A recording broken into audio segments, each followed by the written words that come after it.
Welcome to the Human Capital Innovations Podcast, your go-to source for personal, professional, and organizational growth and development. We hope you tune in often for all things people management, organizational development and change, organizational leadership, and social impact related. Maximize your personal and organizational potential with Human Capital Innovations Podcast.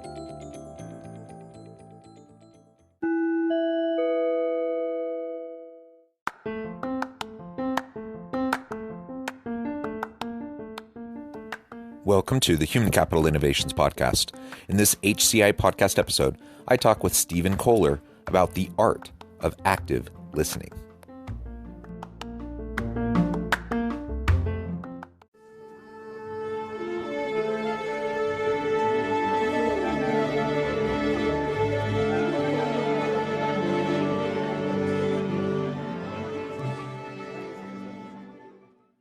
Stephen Kohler, welcome to the Human Capital Innovations Podcast.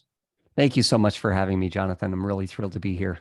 Yeah, I'm excited for this conversation. Today, we're going to be focusing on the art of active listening, how leaders can practice deeper, more intent-filled listening to be there and present with their people as they're trying to help them work through their challenges, work through their concerns, to provide the support and to empower their people to fulfill their potential. As we get started, I wanted to share Stephen's bio with everybody. Stephen Kohler, Adira's founder and CEO, brings passion for people along with 25 years of extensive corporate experience within organizations ranging from startup to Fortune 100 across multiple industries.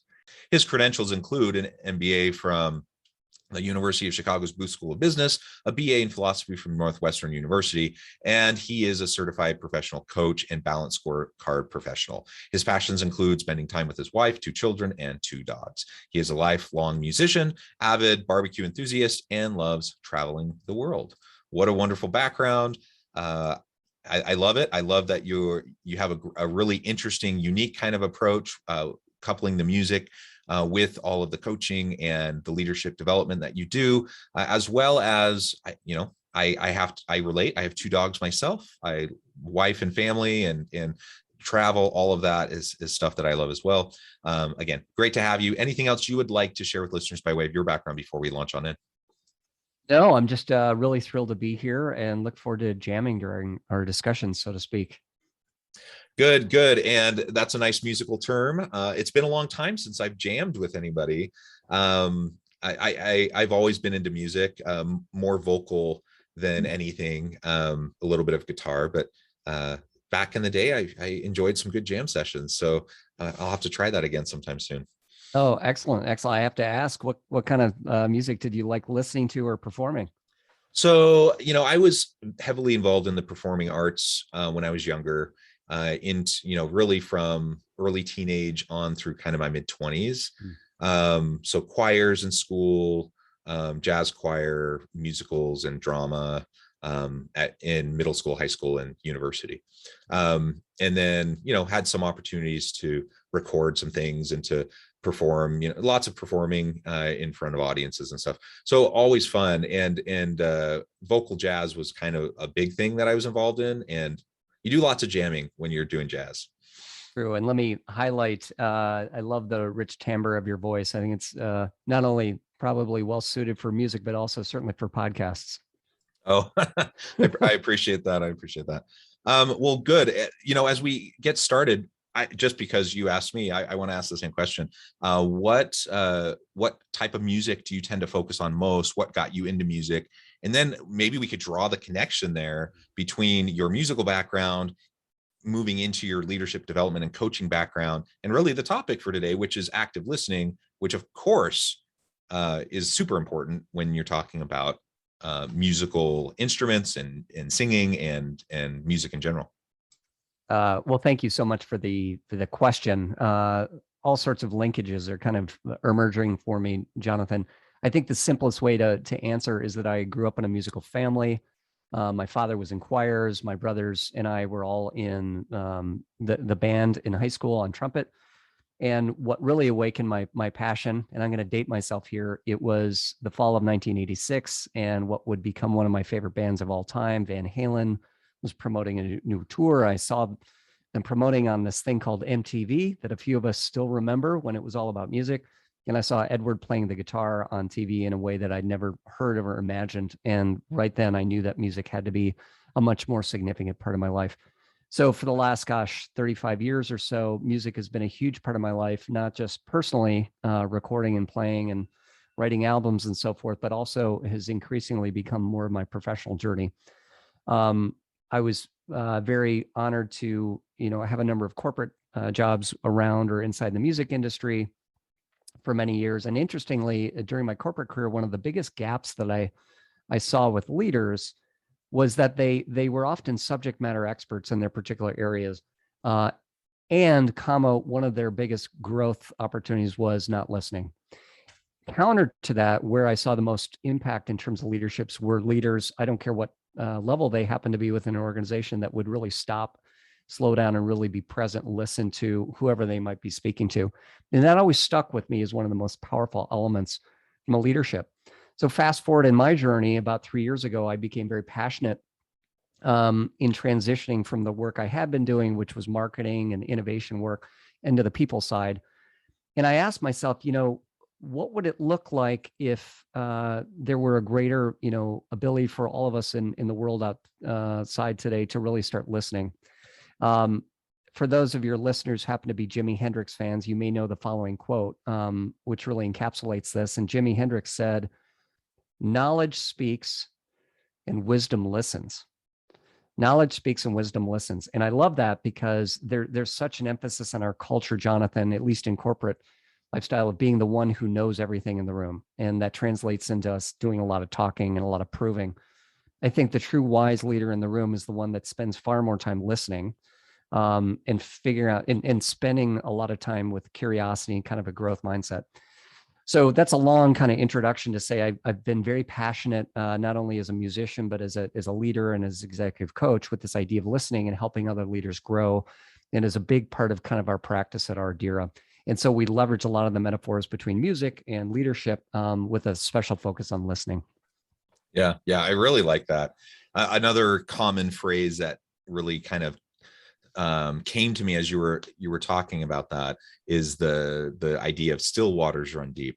So, when you just take the time to be present, to pause, and to deeply listen, not with an agenda, but just to listen, to understand, and to be with the people that you're around, that's where so much of the insight and the wisdom comes from.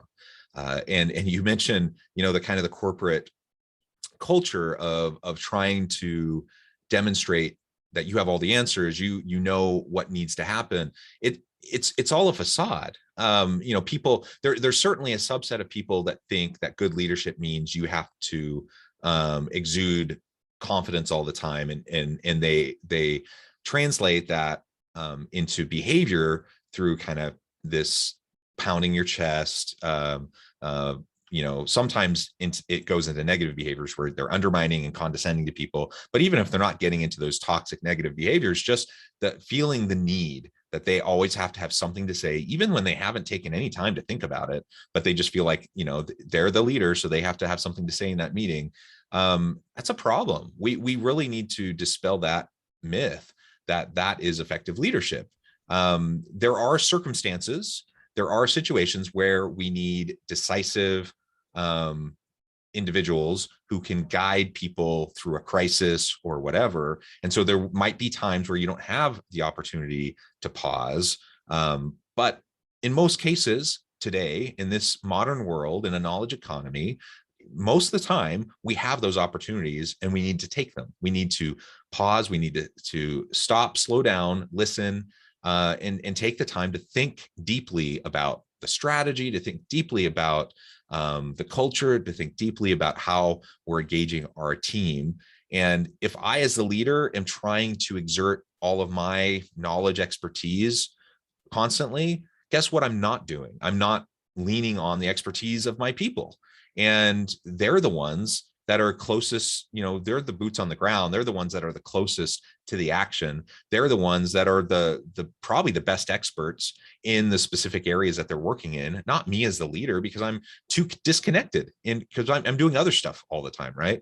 And so again, just to reiterate everything you were just saying, I think ultimately it really can be a challenge in our culture, in Western culture and in corporate culture, because that's just kind of this narrative and this stereotype that we have, this assumption that that's what effective leadership looks like. I love that. I'm going to build on a couple things that I have noticed can be really powerful concepts. One of the things that emerges to me is this idea of the space between the notes, so to speak. Miles Davis has this quote that I'm going to butcher, but he says something about, the real magic are not the notes themselves. It's the space or the quietness between the notes. I've always, which then accentuates the notes you do play. And if you ever think, again, I'm going to date myself. If for those of us of a certain generation will remember the old ad that, says something about, when Edith Hutton speaks, people listen. Like, what would it look like as leaders if we used fewer words, we listened a lot, and then we're more intentional about the words and the space between the words, right? So this idea of space, this idea that you're pointing to a tempo, which I love, and being intentional about slowing down to listen, slowing down to be intentional about the words we use, and allowing more space for others to speak, I think is so powerful. Yeah. And that reminds me of just another experience in performing. A lot of times, say we would be performing a vocal jazz number, really upbeat, fast-paced number. Everyone's excited and there's lots of energy, right? And you get to the end of the song and people are clapping and whooping and you love the energy. But there are other times where you're singing ballads or you're playing a slower song, and the sweetest moments come in those gaps, right? In the space between those notes. And the sweetest moments come at the end. I can remember so many instances where I was performing and you just have this gentle release at the end of the song, and it's just silence in the room, silence in the arena, and nobody dares to make a peep because they don't want to lose the feeling, right, that came from the music. And then eventually, after a long lingering silence, people start to applaud. And I remember instances where, perhaps less sophisticated listeners are in the audience and they kind of ruin it because they take the silence and they just start like whooping or applauding right away. And everyone's kind of looking around annoyed. and I think of the corollary to like leaders in the boardroom, and how often do you have those types of moments where you have this kind of synergistic energy happening and people are kind of in the zone and they're listening and they're paying attention to each other, and you're having this important dialogue, and then someone steps in and ruins it because they try to assert themselves in a way that, maybe well-intentioned, but ultimately derails kind of the zone, the mode, the flow of what you're doing.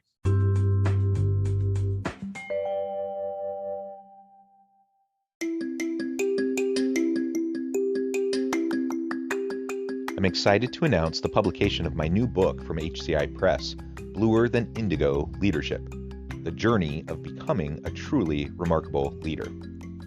Early in my adult life, I learned about an Asian proverb that translates as bluer than indigo. If you think about the color indigo, it is a brilliant, deep, and vibrant blue, what some would call the bluest of blues. To have something that is bluer than indigo is rare and truly remarkable. Contrary to popular myth, there is no one-size-fits-all or cookie-cutter approach to effective leadership. There's no silver bullet, no secret sauce, no go-to model that will solve all of our problems. The truth is, great leaders have all had their unique strengths and flaws, and have all had to discover and then pave their own distinctive path in their life's journey to fulfill their leadership potential. Bluer Than Indigo Leadership will help you discover your own path and explore those ordinary, everyday actions that will help you respond to an uncertain future and produce extraordinary results for individuals, teams, and organizations.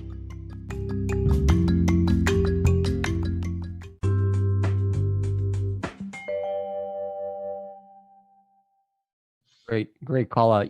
I like to talk about this idea of kind of three levels or modes, musically speaking, modes of listening. And what you're speaking to is, I think the most effective leaders are listening at what we would call level 3. And I'll describe kind of what I've noticed that looks like.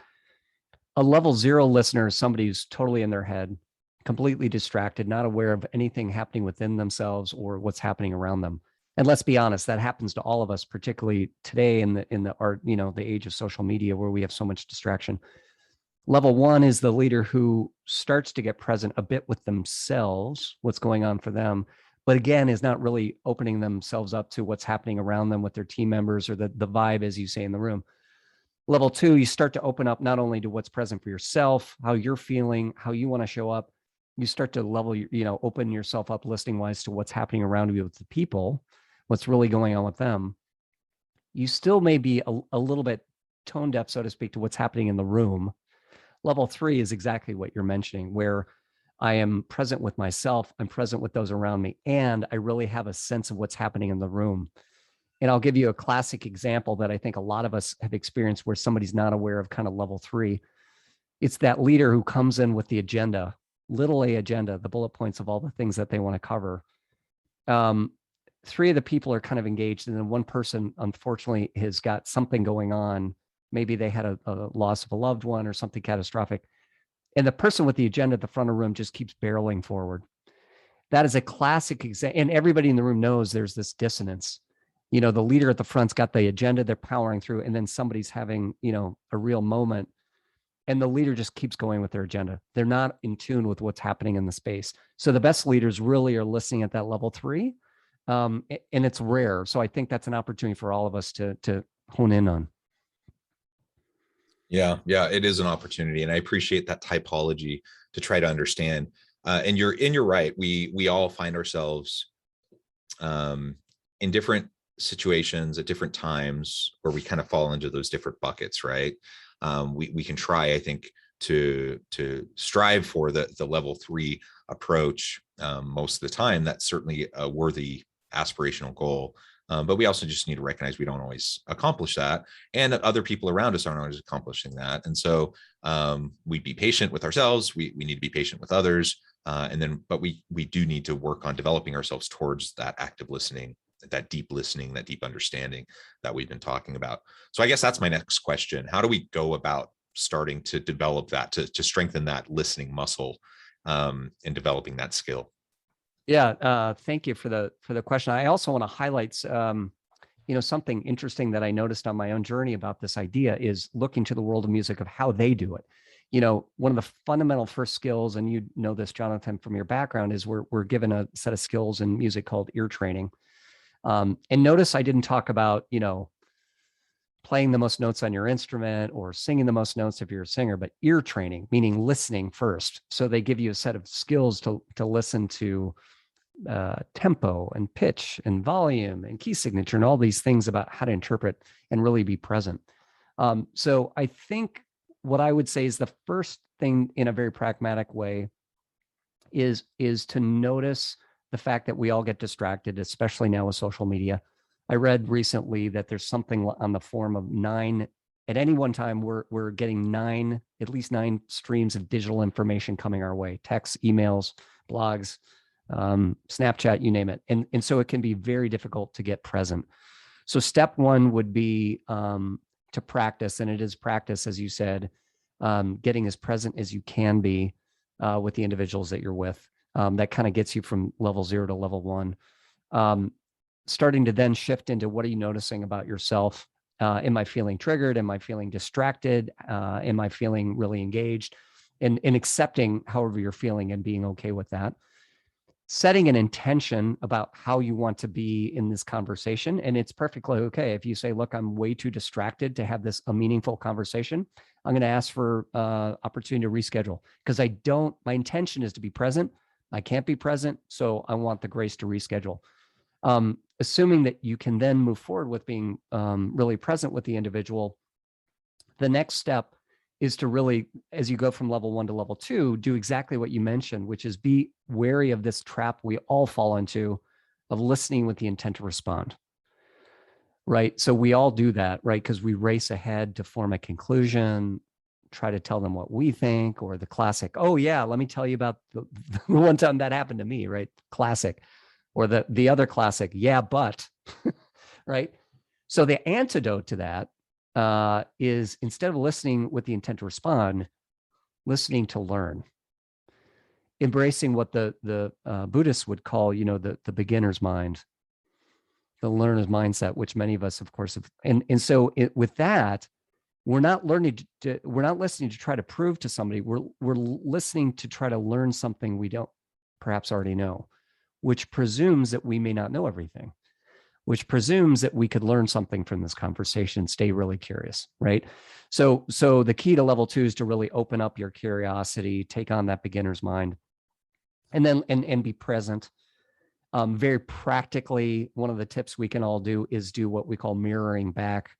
So rather than jumping to what we think, mirroring back, oh, that's really interesting. What I heard you say was, or what showed up for me when you said that was, or what I found so powerful about what you said was, right? Just mirroring back to confirm understanding.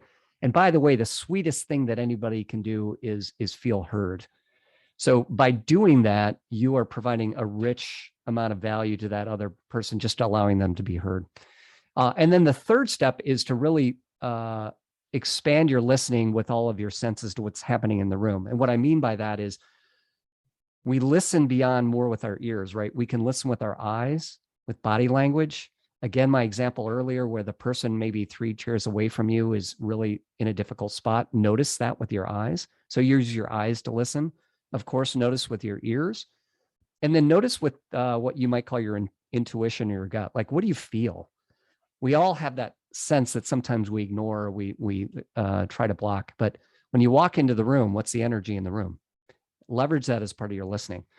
As you do, and then the final thing I would say is, after you speak, you respond to this, notice your impact. Listen for the way that you're responding on the individual. Are they nodding their head? Are they smiling? Or are their arms crossed, right? You can get a lot of information when you listen after you speak for how well perhaps that person feels heard. So anyway, just a few tips and tricks. Yeah, I think those are all great. And we do need to practice. We need to exercise this. And I think, to myself, I sometimes, I think I'm better at this with my team at work than I am sometimes like with my partner at home. And I'm thinking of an example from just last night with my wife. And I caught myself. So I'm kind of patting myself on the back here, where I caught myself kind of mid conversation, and she was struggling with something, and she was kind of opening up. And my wife is one who I think out loud. So I just kind of spew, and she's not that way. Like I just need to give her lots of space. And my tendency is to fill in the gaps with her, and to, she says something, and then I'll respond with what I think, or I'll respond with, how I think we might approach that, or whatever. That's certainly not what she wants or what she needs. And so I actually caught myself, starting to do that. And I practiced some restraint and tried to just really pause, and to just to allow things to unfold. And lo and behold, she ended up sharing things that we wouldn't have ever gotten to had I jumped the gun, and dove in with my own thinking. And so I guess my point is, everyone's different, and context is different. Context matters. And while I feel like I'm pretty good at doing this in a workplace setting with my employees, sometimes in my personal relationships, maybe I'm not paying as much attention to it. Maybe I'm not thinking, oh, I need to really be active listening right now. And sometimes I have those gaps. So we have to meet people where they're at. We have to listen in a way, and communicate in a way that's effective with the people we're communicating with, right? What did you notice, Jonathan, with your wife? What did I notice from allowing her space and the time? Exactly. She felt, I think she felt safe to open up more than she would have otherwise. She got more vulnerable. I love that. Beautiful. First of all, I love what you said. We all tend to have maybe different ways that we listen in different contexts. And I'm guilty as charged as well. I've often find myself not practicing what I'm preaching, particularly at home, for any host of reasons. And so what I loved about your story is that you noticed that for you, and then you were intentional about making that shift, even in the moment. I will also say, particularly with those that are loved ones around as close as many of us have a pattern that I know I'm guilty of trying to immediately fix or solve. and of course, the invitation was never to fix or solve, but rather just to be present and listen to. And I guess I'll compliment you so well for just being present for her in this case. Well, in this instance, I think I did it better. Yeah. But I have many failed opportunities. And it is a practice. You're absolutely right. Yeah. Well, Stephen, it has just been a real pleasure.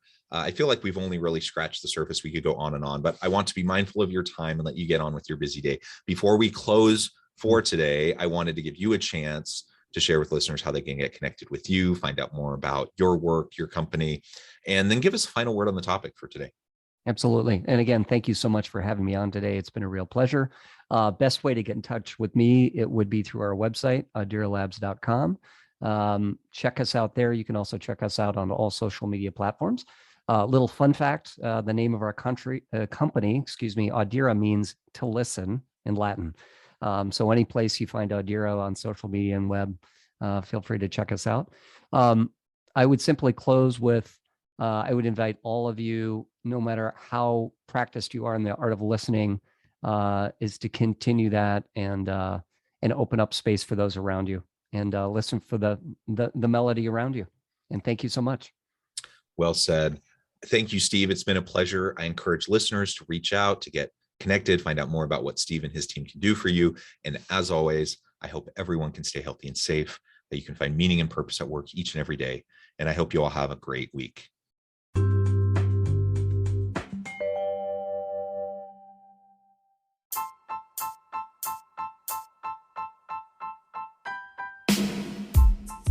The alchemy of truly remarkable leadership. Ordinary, everyday actions that produce extraordinary results. Consider how the nature of work has shifted over the past 50 years. With increased globalization, rapid technological advancement, and the shift in economic composition, the average job of today looks very different than the average job of 50 years ago. What will the jobs and organizations of tomorrow look like? Moreover, what does this all mean for organizational leaders? What are the core competencies and capabilities of organizations and their leadership that are prepared for continued disruption and geopolitical and socioeconomic shifts? Regardless of what the future holds, increasingly, leaders need to be socially minded, data-driven, decisive, champions of talent, and disruptors of the traditional notions of leadership, teams, organizations, and work. The alchemy of truly remarkable leadership will help you to explore your own leadership competencies and capabilities and consider ways to apply and implement them into your workplace and personal life.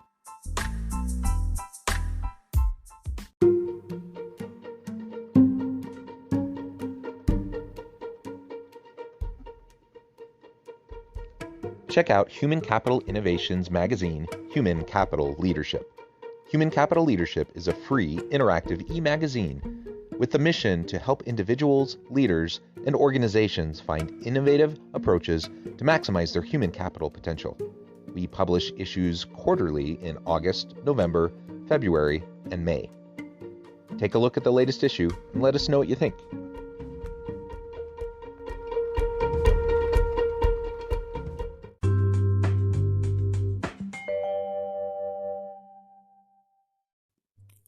Thanks again for joining us for this episode of the Human Capital Innovations Podcast. I hope you stay healthy and safe and that you have a great week.